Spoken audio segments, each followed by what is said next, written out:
இன்றைக்கி நம்ம எல்லாரும் சேர்ந்து ஒரு பருப்பு காய் கூட்டு செய்யலாமா? முதல்ல ஒரு குக்கரில் கழுவியதான பாசிப்பருப்பை போட்டுக்கோங்க. அதுக்கு தேவையான அளவு தண்ணி ஊற்றிக்கோங்க. அரிந்த ஒரு வெங்காயத்தை அதில் அப்படியே போட்டு ஒரு கிளறி விடுங்க.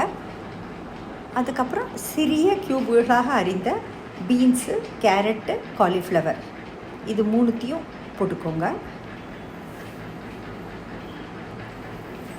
உருளைக்கிழங்கை தோலை சீவிட்டு இந்த மாதிரியான க்யூப்களை நறுக்கி வச்சுக்கோங்க. அதுவும் ஒரு உருளைக்கிழங்கோ 2 உருளைக்கிழங்கோ நீங்கள் சேர்த்துக்கலாம். தேவையான அளவு தண்ணீர் ஊற்றிக்கோங்க.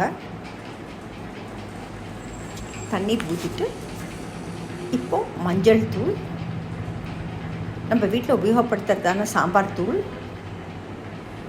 கரம் மசாலா, சீரகத்தூள், சீரகம்,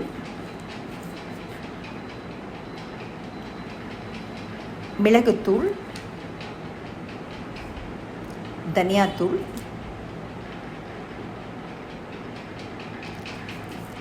கொள்ளு வறுத்து அரைத்ததான பொடி,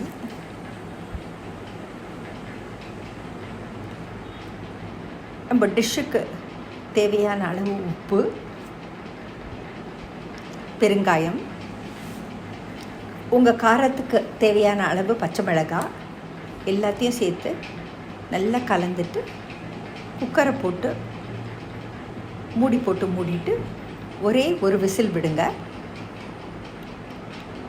ஒரு விசில் ஆகிட்டு நல்ல ப்ரெஷர் அடங்கி ஆன உடனே குக்கரை திறங்க. நல்ல நம்ம காயும் நம்ம பருப்பு வெந்திருக்கு.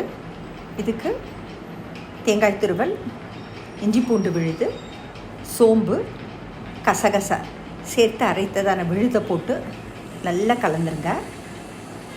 ஒரே ஒரு கொதி விட்டுட்டு கடுகு, உளுத்தம்பருப்பு, கடலைப்பருப்பு தாளித்ததான கலவையை அதில் போட்டு கலந்திங்கன்னாக்க சப்பாத்திக்கு மிகவும் ஏற்புடையதான ஒரு பருப்பு காய் கூட்டு தயார். குழந்தைங்களுக்கு காய் சத்தோட பருப்பு சத்தும் நம்ம பொடிங்களோட சத்தும் சேர்ந்து ரொம்ப சுவையாக இருக்கும். இதை ட்ரை பண்ணி பாருங்கள்.